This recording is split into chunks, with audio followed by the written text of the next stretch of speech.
¿Cómo les va? Muy buenos días. Mira esta toma, efectivamente, tiene que ver con un primer plano riguroso de una de las fuentes de la Plaza de los Dos Congresos. Allí atrás estamos viendo Casa de Gobierno, me parece, en la otra punta, ¿no? Ah, no, es el Congreso. Pensé que estaba la cámara al revés, María, por eso. ¿Te mareaste? Porque vi una cosa rosada. Debe tener que ver con... No, uy, es lo nublado lo que me cambia el color. Bueno, nada. Las cosas que me están diciendo. Nada. No se puede cometer un error. No, porque viste cómo arrancamos con esa toma y yo veía atrás...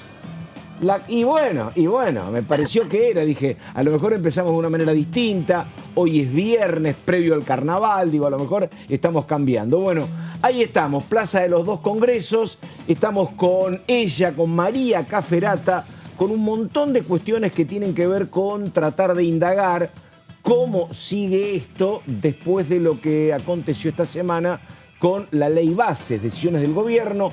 Hoy lo escuchaba el ministro del Interior, no va a haber convocatoria a consulta popular y en términos políticos, bueno, nada indica que esto pueda volver a ser tratado a partir de los próximos días o incluso en ordinarias. Y sí lo estuve viendo a un hombre como Ricardo López Murphy planteando que él va a intentar, junto con otros diputados, el regreso del paquete fiscal, María, que fue lo primero que retiró el gobierno en conferencia de prensa de Luis Caputo hace ya, parece, un año, pero fue hace... 2 semanas. Exactamente. Nada más.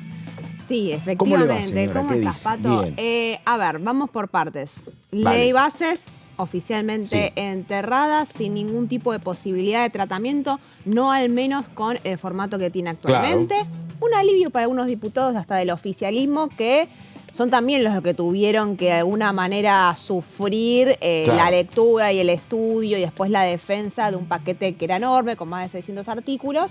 Entonces está la expectativa de ver qué forma le da el gobierno nacional a partir de marzo, cuando se abran las sesiones ordinarias, que si querés después hablamos Sí. sobre qué puede pasar con la apertura de sesiones ordinarias. Bueno, qué forma va a tener, pero este paquete que veníamos trabajando hasta hace un par de días ya lo podemos dar por enterrado.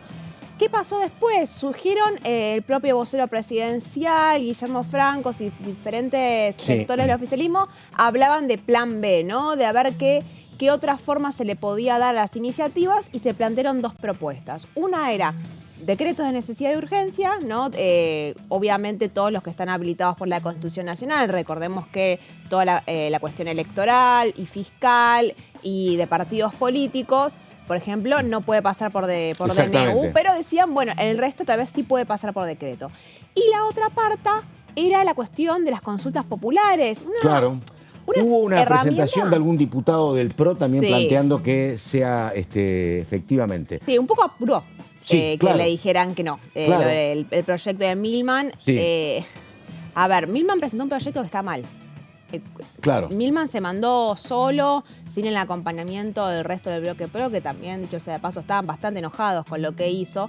No solo porque no consultó con nadie previamente, sino porque, de vuelta, la iniciativa está mal técnicamente, porque refiere no a llevar a consulta popular, es decir, que la sociedad se expida por el sí o el no del proyecto de ley de bases, que es el proyecto de ley de bases original, no el que salió del dictamen. El proyecto de ley de bases original tiene todo el paquete fiscal y tiene las cuestiones electorales, 2 temas que no pueden ir a consulta popular. Sí, no sé si esto lo hizo en función de su cercana en otro momento pertenencia a Patricia Bullrich, yo no sé la verdad cómo está ese vínculo ahora, después de que era el jefe de campaña, pero sí, digo, se alinea en esto de que en su momento había planteado la ministra de Seguridad, bueno, dice, no se detengan tampoco en la letra chica, una cosa rarísima que te digan eso, ¿no? Pero bueno, me parece que lo de Milman a lo mejor iba en sentido de apuremos, dale, si no se puede por el Congreso, vamos con la consulta popular. Sí, o tal vez de quedar bien con el oficialismo de manera propositiva cuando no fueron ni siquiera los diputados oficialistas los que habían movido en ese sentido. Pero bueno, se apuró y después, vos lo decías, el propio Ejecutivo anticipó que no iba a ser a través de consultas populares.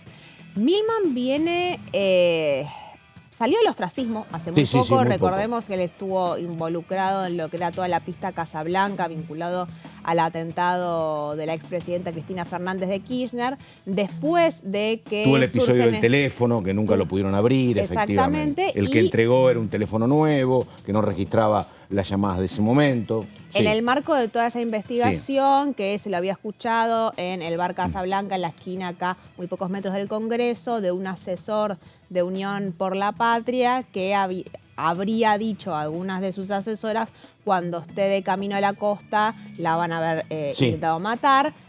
Fue efectivamente pasó y bueno, y se involucró en toda la trama del intento de asesinato de la expresidenta.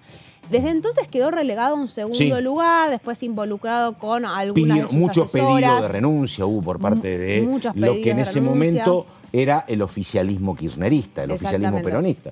Efectivamente. Y como vos decías, lo corrieron de la campaña, había estado a cargo de la campaña hasta entonces, lo corrieron, se distanció de la propia Patricia Bullrich, no estaban contentos con cómo se había dado toda la situación. Y por eso no sé cómo está ahora el vínculo, pero bueno. Bueno, volvió, en todo caso, volvió a aparecer en el recinto. No le escuchábamos la voz hace un año prácticamente y volvió a escucharse su voz en el recinto para defender la ley Bases. Y ahora estamos con esta María, segunda cuestión, digo, porque estamos hablando de proyectos fenecidos. Digo, el proyecto de derogar la IVE, ¿también lo podemos dar por fenecido? Sí, después lo vamos a conversar un poco. Es un proyecto de resultado del entusiasmo de una de las diputadas de La Libertad Avanza. Rocío Bonacci. Exactamente, hija de José Bonacci, un es el presidente de UNITE fue en un momento concejal en Rosario, el padre. Exactamente, pero que bueno, recordemos, ha tenido sus vínculos con Biondini, con los sectores carapintadas, ¿no? De un sector, bueno, casi desde el neonazismo. Vinculados, la mamá vinculada con el Modín, con Aldo Rico, candidato en su momento. Exactamente. También. Y ella es una dirigente, una diputada muy joven, tiene 27 años. Es la diputada más joven de la Cámara de Diputados. Es podóloga, me parece. Sí. Pero bueno, sí, efectivamente, ahí hubo un problema, ¿no? Venimos con diputados que se mandan solos y después terminan... La primera fue Lemoine, que dijo, alguna vez hablamos algo por WhatsApp, dice, pero no. Sí, porque la diputada que hizo, presentó el proyecto y puso las firmas de varios diputados del bloque de La Libertad Avanza. Estaba Lilia Lemoine, estaba también el presidente del bloque, estaba Oscar Sago, que eran todos nombres que no habían firmado efectivamente ese proyecto, simplemente le habían dado su acuerdo con plantear la iniciativa en algún momento o incluso estar de acuerdo ideológicamente en eliminar la ley de interrupción voluntaria del embarazo, que no era una adhesión al proyecto en sí. Y generó todo un revuelo que en un contexto de estando todos los diputados de La Libertad Avanza un poco lamiéndose las heridas después del fracaso de la ley Bases, de las consecuencias políticas que está habiendo adentro de Casa Rosada, con la posibilidad de la renuncia de algunos funcionarios, con lo que está pasando ahora con los gobernadores, porque una consecuencia directa de lo que pasó con la ley Bases tiene que ver con la eliminación del fondo compensador, del transporte, lo que está pasando ahora con el FONIN, el FODIN, perdón, el Fondo de Incentivo Docente. Entonces, en ese contexto de tensión, de malestar generalizado, de estar un poco mirándose a ver quién es el responsable político del fracaso de la ley, si vos le sumás que una diputada va por cuenta propia sin consultarlo ni con su jefe de bloque ni con el resto de sus compañeros, bueno, genera ruido y genera tensiones porque de vuelta, eso Milei siempre lo aclaró y el propio Manuel Adorni lo aclaró. Si bien ellos están en contra del acceso gratuito e integral a la interrupción voluntaria del embarazo, no lo ven como una prioridad en este contexto. Lo que a mí me parece que todavía no está claro, ¿no? Es todo lo que va a seguir pasando, bueno, por un lado con los gobernadores, me dicen que por ejemplo Cornejo está enojadísimo con el tema del retiro del subsidio al transporte, pero digo, porque que esté confrontando Milei con el peronismo y con la izquierda es parte de lo natural, ¿no? Ahora, claro, el problema es cómo sigue esto y qué actitud toma básicamente el radicalismo, ¿no? El radicalismo hasta aquí quería ser sí o sí un acompañante, con diferencias, pero acompañarlo a Milei. El PRO me parece que está más atado al futuro del presidente y a lo que hace el Ejecutivo. Pero lo que pasa con Hacemos y lo que pasa con el radicalismo, que es clave, porque al Ejecutivo no le alcanza solo con el PRO. No. Con el PRO Si querés, tenés más garantía de que tenés un bloque hipotéticamente más grande, de 80, que eventualmente te van a acompañar. Pero me parece que la cuestión es cómo sigue esta historia con el radicalismo y con Hacemos, ¿no? Porque era un gobierno que, primero, con algún diálogo, con algún acuerdo, había llegado a los 144. Pero hoy está todo muy cruzado. La verdad que no sé qué es Un lo que mérito viene. teniendo 38 diputados. Claro. Eso se lo reconoció de un principio. Tuvo más diputados que tuvo el Frente de Todos o Unión por la Patria en su momento, que tenía la primera minoría. Claro. A ver, ¿qué pasa? Lo hemos conversado. Ahí en Casa Rosada y Javier Milei tiene identificado varios responsables políticos, pero uno de los que considera que son unos traidores y los responsables de que se haya caído la ley de bases son dos gobernadores, Martín Yarlora y Puyaro. Es decir, el gobernador de Córdoba y el gobernador de Santa Fe. Uno radical, el otro por el cordobesismo. Después, pero decime, ahí, vos decís son los responsables. A ver, 8 votos pueden ser más o menos, más no tienen. Entre, si vos sumás a Puyaro propios, y sumás a Yarlora, 4, 5. Claro, puede ser, a lo mejor él está contando que con 10 votos era otra historia, la votación en particular. Sí, puede ser. Pero recordá cómo se dio esa votación en particular, porque fue un efecto dominó lo que se terminó dando. Cuando se cae el primero de los artículos, que fue ese famoso inciso H del artículo 3 o 4 de las delegaciones de facultades vinculadas a los fondos fiduciarios, tiene un número que después se va incrementando como resultado de que algunos diputados que tal vez en otra ocasión se hubiesen levantado, se hubiesen abstenido, hay un montón de herramientas para evitar votar en contra de un artículo que todos los oficialismos lo han utilizado hasta ahora. A mí lo que me dicen algunos oficialistas es que según ellos lo que habían acordado cuando se discutía la votación en particular era que eventualmente algunos se levantaban. Exactamente. Que ese es el incumplimiento. Y eso es lo que no pasó. Bueno, a ver, tenés a Puyaro y a Yarlora como un sector de los responsables. ¿Y cuál es el otro? Pichetto. Los de La Libertad Avanza lo tienen acá, a Pichetto, porque lo acusan de haberle prometido votos que después no estuvieron. ¿Qué es lo que te dicen cerca de Pichetto? Primero, nosotros no somos el ministro de gobierno y no podemos estar haciendo de interlocutor con los gobernadores. Además, digo la verdad, si vos crees que a los dos socialistas, a Margarita Stolbizer, a Massot y a otros, Emilio Monzó, vos le vas a decir, che, votemos. No, digo, hay que ser demasiado optimista para pensar eso. Es un bloque, como nunca existió el de Pichetto, tan heterogéneo y con preeminencias de individualidades muy importantes en todos los casos. Sí, recordemos cuál fue su origen. Esto es un bloque que inventaron Emilio Monzó y Nicolás Massot para tener una banca más en la bicameral de trámite legislativo que iba a aprobar o no el decreto de necesidad de urgencia que había presentado Javier Milei. Entonces, fue una lógica de mayor negociación, de tener una banca y después de ver cómo haces para manejarlo.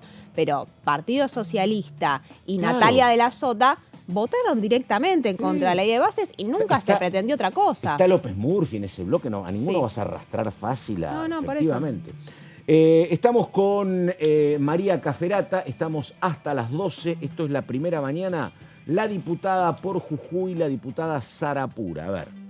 En general nos cuesta construir los acuerdos o los puntos comunes, ¿no? Siempre es más cómodo, para muchos es más cómodo quedarse en el lugar del pensamiento propio y de las ideas propias. Había un sector que fue el radicalismo que sostuvo una línea de no renunciar nunca a sus planteos ideológicos y principios, pero ayudar a construir acuerdos. Por un lado tenemos un gobierno que recién empieza, con poca experiencia en gestión, poca experiencia parlamentaria, legisladores que tienen poca experiencia parlamentaria. Creo que el accionar republicano todavía no lo tienen en su ADN ni en su dinámica y que lo tienen que incorporar porque están ejerciendo roles que los obligan a ser democráticos, y que además los obligan a sostener prácticas de respeto y de permanente diálogo. Creo que teníamos un proyecto de más de 600 artículos que tocaba temas constitucionales, que modificaba la relación con las provincias, que reformaba el Código Civil, el Código Penal, que movilizó sectores como la cultura, como el colectivo de mujeres, como los que luchamos y promovemos un Estado que garantice los derechos. Y creo creo que después de un mes de trabajo arduo, hemos logrado tener un proyecto que, por un lado, ordenó, sinceró el debate y la situación, en el sentido de que ha ido quedando una ley que le dé herramientas al Ejecutivo para abordar la crisis y para ordenar el proceso económico, y que tocaba algunos aspectos fundamentales para el momento.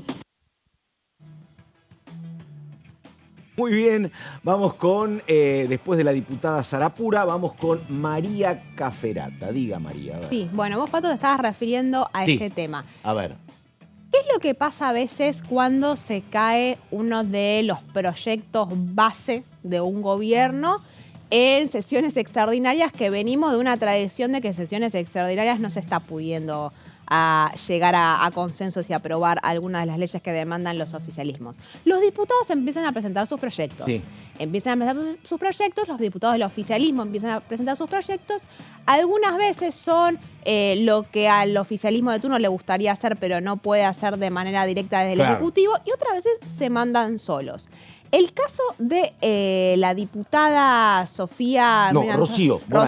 Rocío Bonacci fue uno de los segundos casos. Tengo un tema, recién lo conversábamos con Rocío Bonacci, porque me acuerdo del padre. Claro. Me sale José Bonacci, no, pero es la hija de José Bonacci. Es Rocío Bonacci, que presentó hace un par de días una iniciativa que, si te fijas, forma parte del programa de gobierno de la Libertad Avanza, ¿no? Que siempre se manifestó en contra de la legalización del aborto. Que lo que propone es derogar la ley 27.610, la ley de legalización del aborto, la ley de interrupción voluntaria del embarazo, una ley que fue fruto de un debate larguísimo, porque la ley se sancionó en el 2020, pero el debate arrancó en el 2018 durante el gobierno de Mauricio Macri, que termina perdiendo la votación, pero fue un momento de un movimiento feminista muy activo, con mucha presencia callejera. Fue unos años después del primer Ni Una Menos, recordemos, y después de años, María, años donde había diputadas que presentaban proyectos y que eran sistemáticamente no tratados. No tratados directamente. Pero siempre había 4 o 5 diputadas del peronismo y de la oposición que presentaban todos los años el proyecto. Sí. Mira, la historia de los encuentros nacionales de mujeres, que ya tienen más de 40 años, el primero de los encuentros, el único acuerdo del cual terminan llegando es la primera presentación de una ley de acceso al aborto, libre y gratuito. Pasaron 40 años hasta que efectivamente se pudo tratar en el Congreso, se rechazó, y en el 2020, durante el gobierno de Alberto Fernández, a muy duras penas, después de lo que fue un debate en comisión larguísimo, con la presencia de expositores de los que estaban a favor y los que estaban en contra, se termina llegando a esta ley, que es la ley 27.610. Que lo que hace es, por un lado, regular el acceso de las personas gestantes a la interrupción voluntaria del embarazo. Eso fue un reclamo, hablar de personas gestantes y no hablar de mujeres, identificando el caso de las mujeres, a los hombres trans que podrían gestar y necesitaban el acceso al aborto, y que llevaba hasta la semana 14. Otro, fruto de un debate extenso, semana se hacía el corto, se hacía el 14, se hacía la 12, se hacía la 16. En cualquier legislación sobre la IVE es una discusión clave. Exactamente. Y también planteaba lo que era la atención post-aborto.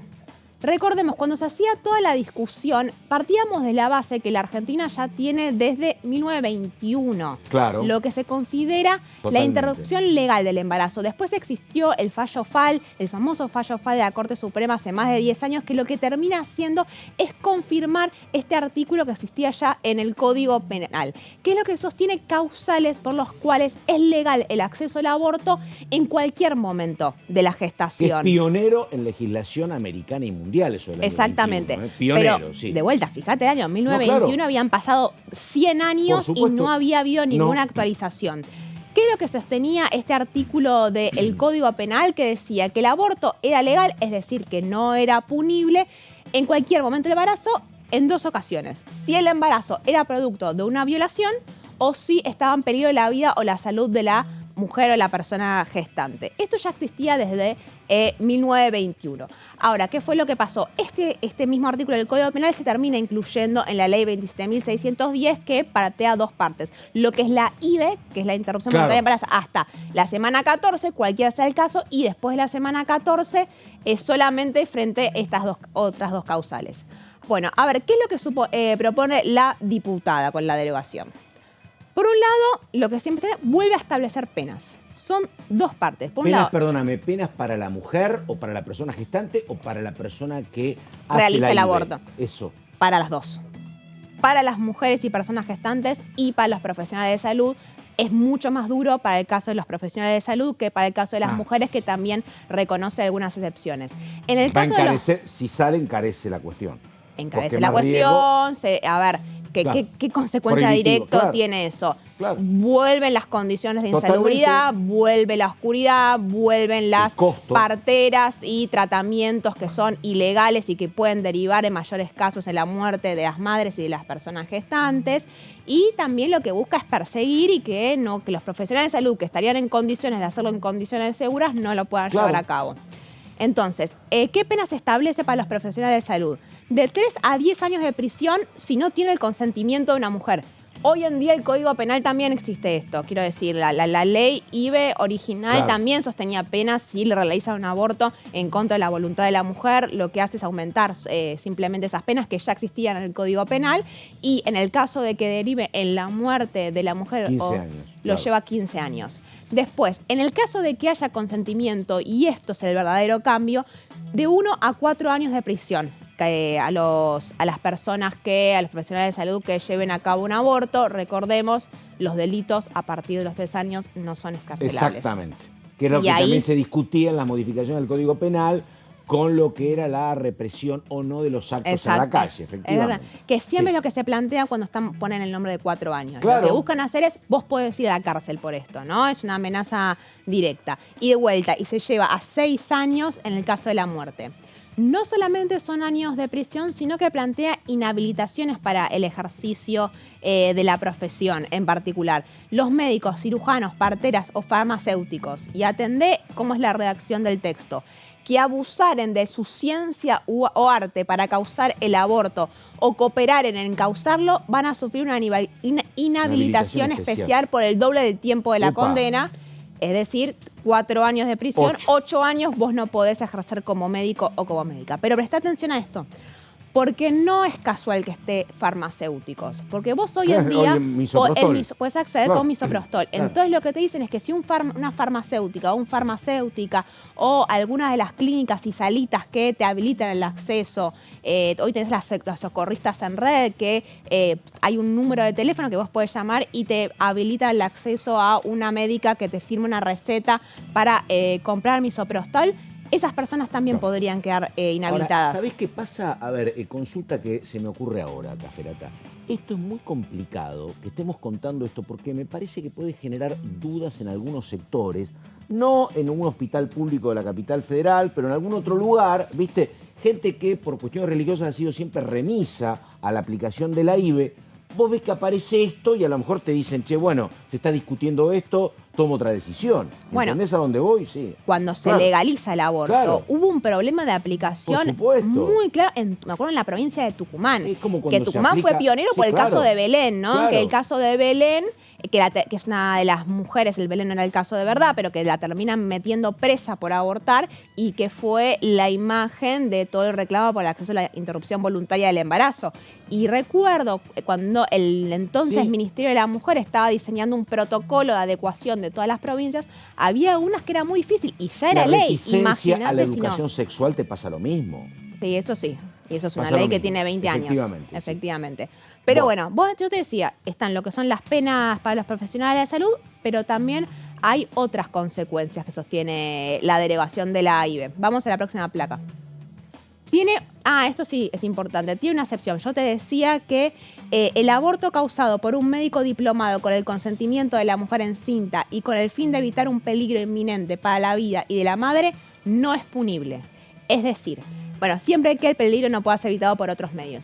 A ver, te pone una excepción que va en sintonía a lo que sostenía la causal del aborto no punible que existe de 1921. Sí, exactamente. ¿Qué es lo que pasa? En peligro de la vida de la madre. El caso de violación no está. Eso hay que prestar atención porque modifica el artículo 86 que sostenía las dos causales y hoy te aparece solamente el peligro de vida de la madre. Y es peligro de vida, no es peligro de vida o de la salud integral de la madre. Es peligro solo de vida y saca el causal del aborto. Eso para... Que era un argumento que en sectores medios altos es muy subjetivo, que el médico diga hay peligro de vida. Y el aborto se consumaba también. No, bueno, son temas que después obviamente son judicializados y depende de las herramientas legales que vos tengas para justificarlo. Pero a ver, ¿cuál es el problema y que siempre existió para el acceso al aborto? Claro. Son los tiempos. Claro. Si vos, y lo que ha pasado muchas veces y pasa en algunas provincias del norte y cuál es el reclamo de algunos de los movimientos feministas, la justicia dilata la decisión y el embarazo va avanzando y a medida que el embarazo va avanzando es cada vez más difícil intervenir sin poner en peligro la vida de la madre. Entonces es una situación complicada. Y un trámite demora un mes son 4 semanas, obviamente. ¿Sí? Y bueno, habían estrategias dilatorias muy específicas para pasar de la semana 14, ¿no? Que estaban destinadas a eso. Pero bueno, vamos a la próxima placa. Esto, establece penas para las mujeres y las personas, la diputada de mujeres, establece penas para la mujer que se realice un aborto de 1 a 3 años. Es decir, se vuelve a establecer que si una mujer realiza un aborto, puede ir presa. Sí. Efectivamente. Y pone una aclaración que dice que el juez podrá disponer que se exceptúe de la pena a la mujer en atención a los motivos que la impulsaron a cometer el delito, su actitud posterior y la naturaleza del hecho. ¿Qué significa esto? Queda un poco a la discrecionalidad del juez de turno sobre cuáles fueron los motivos que motivaron a la mujer. Una arbitrariedad absoluta. Absolutamente. Sí. ¿Qué puede ser? Un caso de una violación tenés la culpa, puede te ser meto entendida. Presa, no tenés la culpa, no te meto presa. Exactamente. Y de vuelta, y eso está muy abstracto, digamos, ¿no? Es muy difícil de establecer. Por supuesto. Bueno, y vamos a la última placa, que lo que yo te... Acá. Elimina el artículo 85 bis. A ver. Esto, porque ¿viste? Yo te decía que una de las estrategias que suele haber de la justicia tenía que ver con dilatar el acceso al aborto. ¿Y qué es lo que hace esta ley? Deroga ese artículo que con la ley de interrupción voluntaria del embarazo penaba específicamente si incurrían en esta maniobra. Es decir, elimina el artículo 85 bis del Código Penal, de vuelta, ¿no? Que fue la ley IBE, que sostiene que será reprimido con prisión de 3 meses a 1 año e inhabilitación especial por el doble de tiempo de la condena al funcionario público o la autoridad del establecimiento de salud que dilatare injustificadamente, obstaculizare o se negara a practicar un aborto en los casos legalmente autorizados. Este artículo que era no solamente para la justicia, sino también para los propios hospitales, porque recordá que cuando se dio el debate por la IBE, hubo una discusión en torno a la objeción de conciencia. Sí, claro. ¿Y a qué conclusión se llegó? Bueno, los profesionales de salud de pronto podían tenías tener 3 médicos te decían por objeción de conciencia no lo hago. Exacto. Al aborto, Pero la institución estaba obligada a tener algún profesional de salud que estuviera en condiciones de aplicarlo. Entonces, bueno, se generaban todas estas maniobras dilatorias y lo que hace la ley IBE era penar estas mismas maniobras dilatorias. Bueno, con este proyecto en particular se elimina directamente este artículo. María Caferata, uno de los temas, después de que, volvió a comisión la ley bases. Exactamente la hora 11 de la mañana con 28 minutos, estamos en la primera mañana. En un ratito, un diputado hablando de lo que viene a nivel parlamentario en estos días de extraordinarias y lo que va a pasar a partir del próximo 1 de marzo. Vale.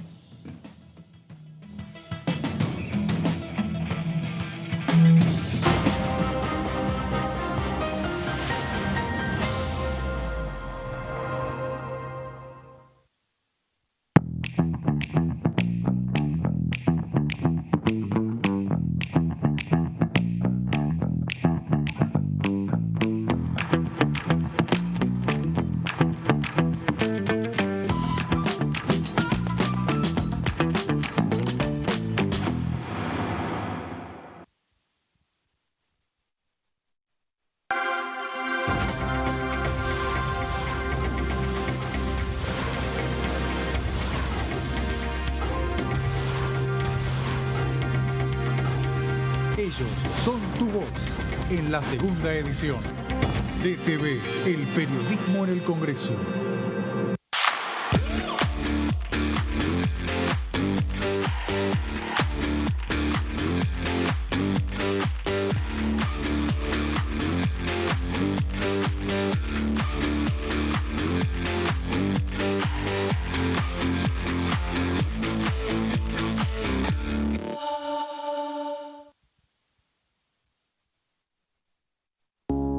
Las sesiones son el espacio donde los diputados debaten proyectos de ley para su aprobación, modificación o desaprobación.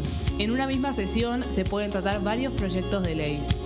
Desde el 1 de marzo, cuando el presidente las inaugura, se desarrolla el periodo de sesiones ordinarias. Entre el 1 de diciembre y el 28 de febrero se extiende el periodo de sesiones extraordinarias que solo pueden ser realizadas a pedido del presidente de la Nación. En el recinto, el bloque oficialista se dispone a la derecha del presidente de la Cámara, el bloque opositor mayoritario a la izquierda y en el centro los bloques con menos cantidad de integrantes. En el tratamiento, en general, los diputados tienen 7 minutos y los jefes de bloque entre 20 y 12 minutos conforme al número de legisladores que representen. La sesión es dirigida por el presidente de la Cámara de Diputados, que administra el uso de la palabra y las distintas instancias del funcionamiento. A la izquierda del presidente está el secretario administrativo, a la derecha el secretario parlamentario y debajo de él están los taquígrafos, que registran cada uno de los testimonios.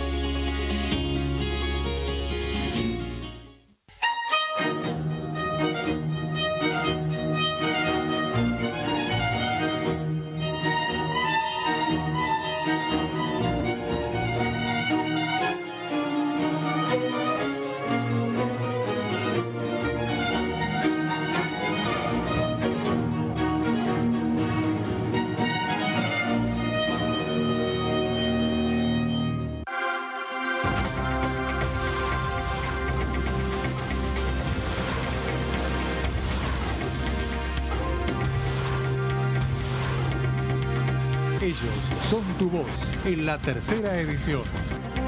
DTV, el periodismo en el Congreso.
Bueno, exactamente la hora, sí, 11 de la mañana con 32 minutos. Estamos con la imagen de la Plaza de los Dos Congresos, La Fuente, en una jornada muy nublada. La temperatura un poquito más aliviada que ayer y eso que yo bauticé la Casa Rosada porque hasta que apareció la cúpula. Después cambié porque desde acá la veía rosada y rozagante. Dije, estamos con la cámara apuntando para el otro lado de la Avenida de Mayo.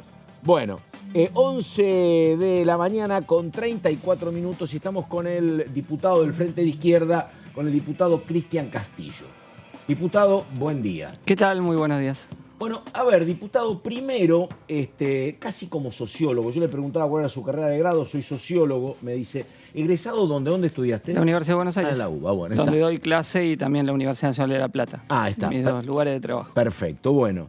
Vas a tener un año complicado, porque digo, aumento de salario viene complicado. Parece que viene frenado. Sí. Por eso, bueno.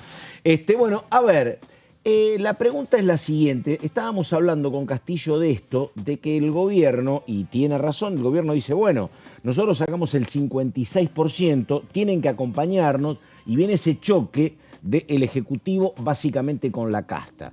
El tema, que también es absolutamente lícito, ilegal y constitucional, es que este Congreso no representa ese 56%, sino que representa la elección de octubre, que es más atomizada, donde La Libertad Avanza termina segunda, donde gana lo que era Unión por la Patria y termina tercera la lista que encabezaba Patricia Bullrich. Entonces hay un problema ahí, me parece, ¿no? Sí, en realidad, para ser preciso, es la combinación entre octubre y la elección de 2 años atrás. Y la elección También, del exactamente, 2021, porque el ¿no? Congreso se renueva de a mitad. Por mitad de diputados y tercios el es Senado. otro dato clave, efectivamente. Entonces, frente a eso, el gobierno esgrime un argumento que va perdiendo fuerza a medida que su gestión genera más descontento. Porque uno ya ve todas las encuestas que evalúan la gestión del gobierno y ese 56% se va evaporando. Y creo que en gran medida esa evaporación del apoyo del gobierno explica el resultado de la ley ómnibus, ¿no? La caída de la ley ómnibus. Pues si fuese un gobierno en crecimiento en su apoyo, bueno, las diferencias quizás las licuaría y el método de la extorsión permanente funcionaría. Pero cuando uno ve que el gobierno no solo no crece, sino que decrece en su apoyo, que en las provincias, tanto donde más lo votaron como donde menos lo votaron, es concurrente esa caída en el aval del gobierno, bueno, entonces las contradicciones afloran más claramente.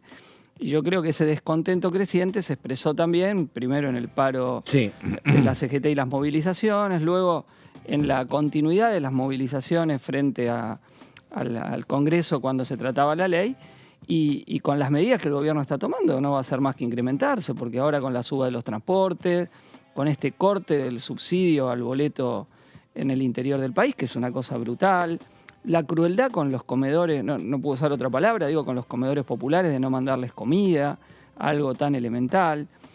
Bueno, y ahora vienen encima los tarifazos. Ayer escuchaba una persona que le entrevistaban en una parada de colectivo y decía, ya no me alcanza, no sé qué hacer, y todavía me faltan los tarifazos. Ahora, vuelvo al sociólogo Castillo, digo, ¿no crees que todo esto se da en un marco de una cuestión más global, donde en todo caso, me parece que a lo mejor puede ser que parte del votante del gobierno suponía que el gobierno podía hacer magia, pero muchas de estas cosas el gobierno las fue anticipando, ¿no? Digo, ayer escuchaba, por ejemplo, a trabajadores de las aplicaciones, explicando que todos, más o menos promedio, cuando tienen una buena semana, ganan 50.000 pesos. Son 200.000 pesos al mes, que tienen la ventaja de que más o menos puede manejar los horarios.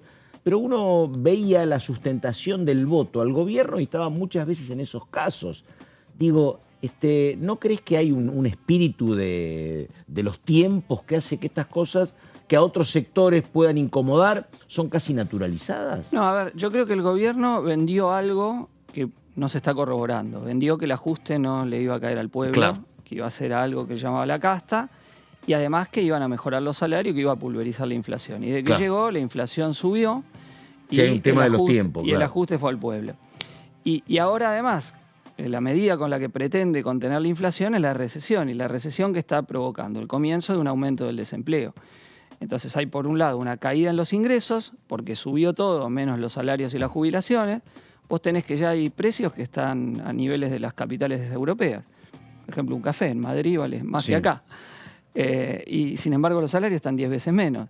Entonces eso es una ecuación verdaderamente insostenible. Y una consulta, ¿no? Perdóname, porque digo, vos sos mediano en términos generacionales, no sos un chico de 30 años, pero tampoco tenés 60, Cristian.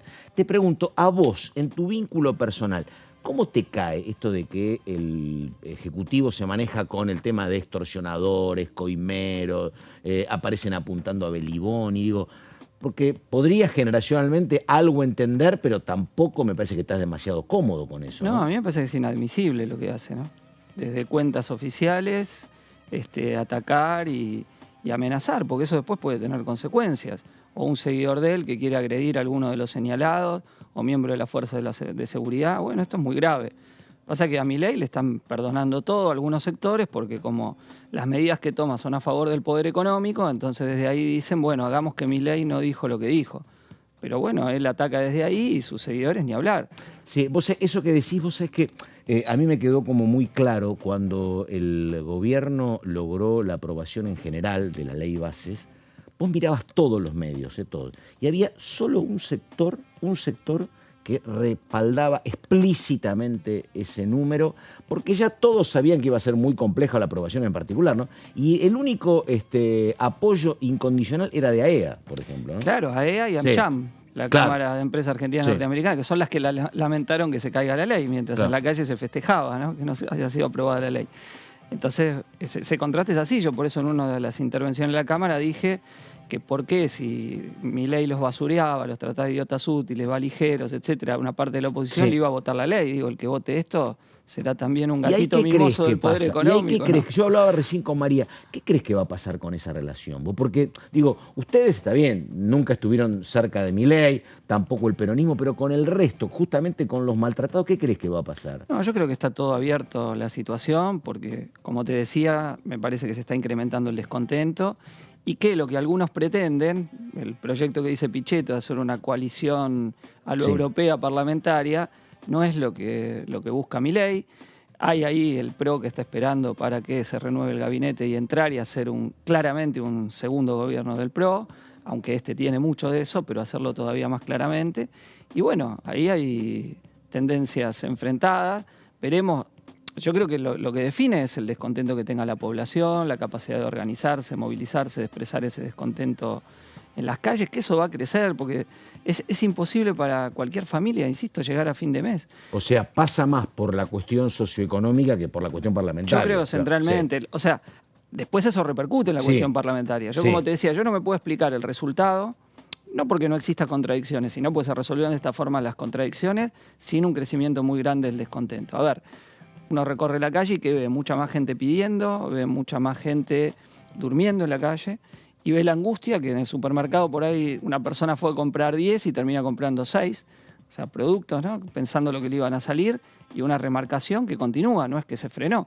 Vos vas y entonces es un deterioro general de las condiciones de vida. Y no creo que nadie, por lo menos en los sectores populares, votó a Milei para que vivir Sí. todavía peor, ¿no? Entonces, esto es lo que se está procesando ahora, ¿no? Y por eso ese 56% ya es mentiroso. O sea, veía encuestas de Mendoza, de Córdoba, lugares donde a Milei le fue Sí, muy muy bien. bien. Y bueno, y quizás donde está teniendo la caída más abrupta, ¿no? En su aprobación. Cristian Castillo, la última, Cristian, antes de ir con Lourdes, te pregunto, ¿qué crees o qué van a hacer ustedes desde acá hasta que terminen las extraordinarias y después, en materia parlamentaria, digo? No, a ver, nosotros tenemos que ver si podemos lograr el rechazo del DNU. Claro. Conseguir las 129 personas, diputados, que estemos por el rechazo, ¿no?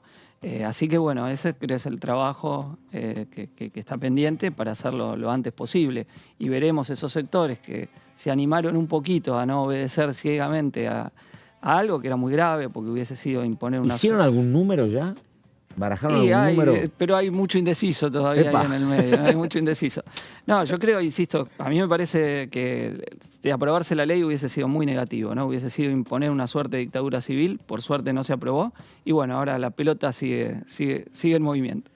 Cristian Castillo, sociólogo y diputado. Cristian, gracias. Hasta No, cualquier muchas momento. gracias. Vamos con Lourdes, por favor. Faltan apenas 17 minutos para el mediodía. Hola, Lourdes. Gracias. ¿Cómo estás, Pato? Buen viernes para vos, ahora todo el equipo y la audiencia que nos sigue a través de Diputados Televisión. Bueno, una semana que va terminando, que va culminando, por supuesto, en materia parlamentaria, vamos a decir, para nosotros, pero la actividad siempre se está tejiendo, siempre se está formando y generando nuevos proyectos, nuevas propuestas y por supuesto así es la política, ¿no? No deja de caminar nunca, pensando también en lo que se viene para la próxima semana, pensando en lo que pasó esta semana, que no es para nada menor el hecho de que se haya levantado la sesión cuando fue el momento de la votación en particular de la ley de bases. Bueno, queda mucho también para trabajar, para analizar por parte del oficialismo, para ver cuáles van a ser las posturas de acá en adelante de los bloques dialoguistas y finalmente qué es lo que va a pasar con la ley bases pensando en el mes de marzo, ¿no? Ya con algunos días que nos quedan para que finalice el periodo de sesiones extraordinarias, lo que resta es saber y quizás ya poner el análisis y el foco en lo que va a ser el discurso del presidente Javier Milei el 1 de marzo, ¿no? Esto queda también mucho por desglosar, así que bueno, por supuesto, con el paso de los días vamos a ir consultando, así como lo hacían ustedes recién, cuál es la postura de los diputados, qué es lo que piensan que puede llegar a hacerse con respecto a esta ley de bases que ya con algunos días, después de todo lo que sucedió en la sesión, uno piensa y dice, bueno, se irán a desglosar algunos artículos y se van a transformar en leyes, o finalmente se va a decidir por rearmar, reorganizar, ¿no? Todo lo que tenga que ver con materia fiscal, con materia económica y con materia de seguridad y con todo lo que estaba dentro de esa ley bases.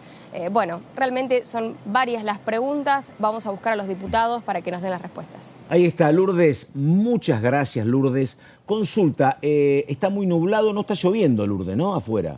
No, ¿no? Hoy no está lloviendo, está nublado y le doy un tip para aquel que está por la calle, que tenga mucho cuidado con las baldosas que están flojas, porque recién yo vine con unas sandalias blancas impolutas y quedaron color gris. Así que ojo ahí, ojo al piojo. Chao, Lourdes, hasta cualquier momento.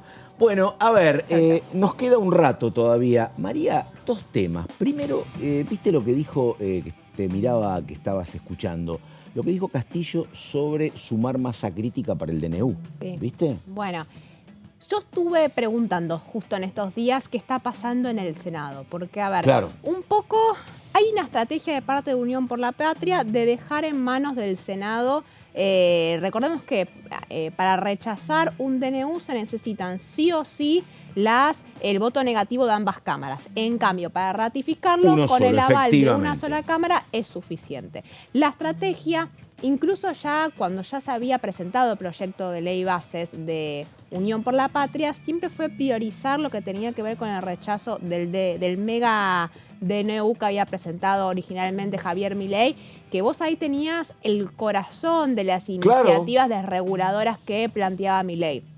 La reforma laboral estaba ahí, estaba también... Privatizaciones había, me parece. Había privatizaciones, pero sigue estando, eso no son de los artículos que le terminaron rechazando, pero si bien no es inconstitucional plantear una privatización de una empresa pública vía decreto, la seguridad jurídica está puesta en duda. Totalmente. Y por eso uno de los reclamos entonces de la oposición negociadora, que principalmente el radicalismo, le dijo, y el propio Pichetto, mirá, mejor plantear privatizaciones en un proyecto de ley porque el decreto... Había un caso clave, porque autorizaba, por ejemplo, la privatización de los clubes. Y no es lo mismo que vos privatices un club por DNU, viste, que tengas una ley que te habilita, efectivamente. Y es mucha plata, efectivamente. Que lo de las sociedades anónimas, igual de los clubes, también tiene una cautelar de la justicia que lo estaba bloqueando, al igual que la reforma laboral. Y son dos de los temas que precisamente por la actitud que está teniendo la justicia, desde la Libertad Avanza analizan plantearlo como proyectos de ley y que pasen por el Congreso para evitar este tipo de objeciones. Pero bueno, vamos a lo que es el debate. Entonces, dentro de las estrategias que estaban encarando Unión por la Patria, y lo escuchábamos al Chivi Castillo que está formando también la izquierda, bueno, se está planteando dejarlo en manos del Senado, que ya hizo pedidos de sesión. El día de ayer hizo un nuevo pedido de sesión. Están a 2 senadores, dicen. Están a 2 senadores, 3 senadores. A ver, ellos tienen 33 senadores, necesitan 4 para el quórum. ¿Qué es lo que me decían a mí del radicalismo? Ellos consiguen el quórum, nosotros lo votamos en contra.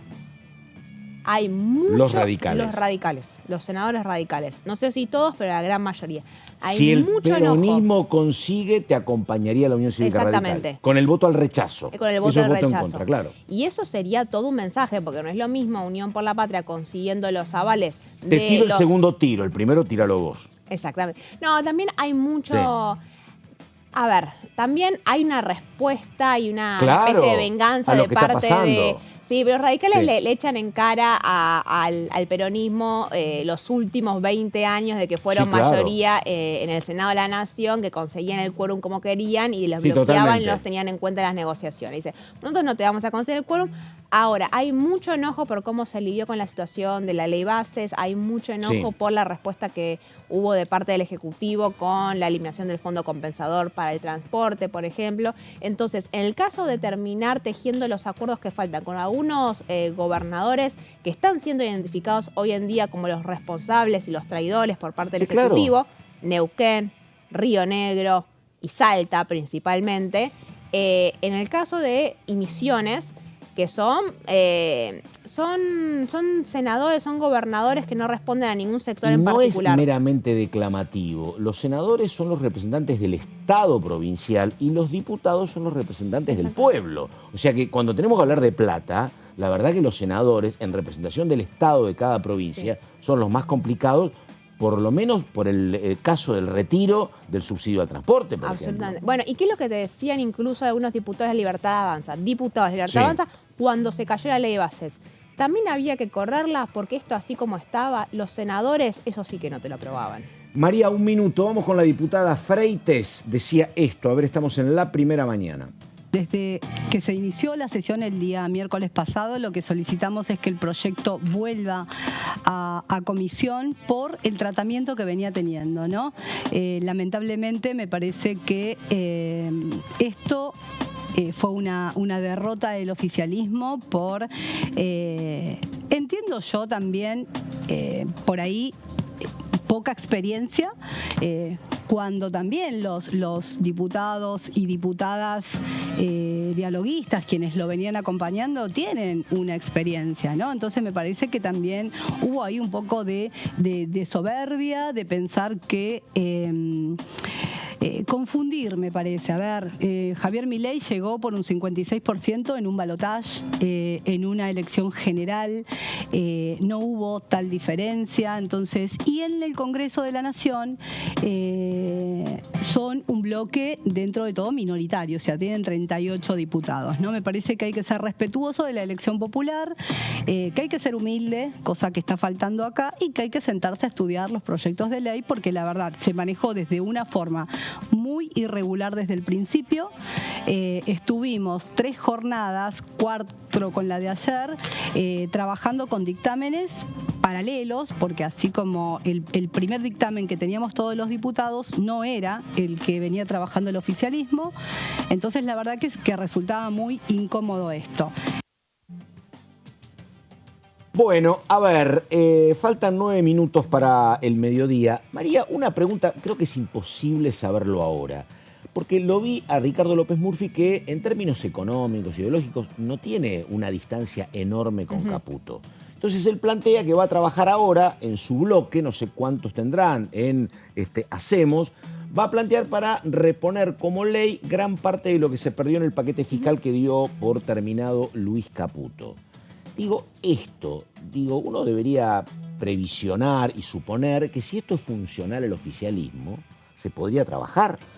Sí. Digo, hay esa voluntad de decir, che, a ver, vos qué querés, Ricardo, mira, yo quiero, o pretendemos esto, lo acordamos con el Ejecutivo, sumamos el pródigo, ese escenario que es bastante común, o era bastante común, ¿se puede repetir con este tipo de planteos que hace López Murphy? ¿Cómo lo ves? Sí, lo más probable es que la decisión tenga que venir del Ejecutivo, no de un diputado que ni siquiera es del oficialismo. Exactamente. Entonces ahí lo que falta... Pese a que la posición o la idea parece como cercana al oficialismo. Sí, lo están presionando un poco el oficialismo para que tome una decisión respecto a cómo va a seguir, que es algo que todavía no está del todo claro. Me parece que va más en esa línea. Que fue lo que pasó el día de la sesión, que fue el propio Miguel Ángel Pichetto. Claro, el que le dijo que no podemos seguir perdiendo. Cuando se estaban cayendo los artículos, dijo, bueno, convoca el cuarto intermedio y cuando se reúnen con Santiago Caputo, el asesor de presidencia, con Martín Menem y con algunos dirigentes del PRO y el radicalismo, le dice, muchachos, ¿qué es lo que quieren hacer políticamente respecto a este proyecto que se está cayendo a pedazos lentamente? Que a mí me llama la atención que no reaccione alguien de la Libertad Avanza antes, ¿no? Lo que te dicen algunos es que los tomó por sorpresa, ¿no? Cuando se cae ese primer artículo, ahí sí se miran y dice esto lo que nos va a decía salir la mal. Diputada Ibáñez, creíamos que se iban a levantar, efectivamente. Que se iban a levantar. Y bueno, no hubo capacidad de maniobra rápida, llegó a la situación, pero veo en lo de López Murphy este mismo comentario de Pichetto en esa reunión del cuarto intermedio. ¿Qué es lo que quieren hacer? Claro. Bueno, en principio la Libertad Avanza está esperando que al menos Milei regrese de su viaje. El lunes va a estar reuniéndose y va a tener su foto con el Papa Francisco. Una vez que regrese tendrá que tomar varias decisiones. Una es si va a haber funcionarios, es decir, si van a cortar cabezas. Y segundo, qué es lo que va a pasar con la ley bases, el capítulo fiscal, por un lado, que eso es lo que te están planteando, que es probable que se presente en paralelo. ¿Qué es lo que va a pasar con la reforma laboral? Que es probable que también se presente como un proyecto de ley. Y bueno, y el resto de algunos capítulos que quedaron en el medio. No parecería lo más previsible, siempre todo puede cambiar, porque todo esto que vos así estás señalando necesitaría de algún mínimo acuerdo, diálogo. Che, este artículo de la ley va, el otro no. Y me parece que el Ejecutivo plantea todo muy blanco-negro, ¿no? Mucho como a un nivel de confrontación que no sé si da para sentarse 4 o 5 bloques y arreglar un proyecto, me parece, ¿no? ¿Tienes carnaval ahora? Que baja un poco Sí. la espuma, que todos Sí, puede ser. se Sí. olvidan después. Puede ser. Se negociará después. María Caferata, gracias María. Nosotros terminamos acá. Enseguida Horacio Embón en la continuidad de DTV. Nada más, gracias. Buenos días.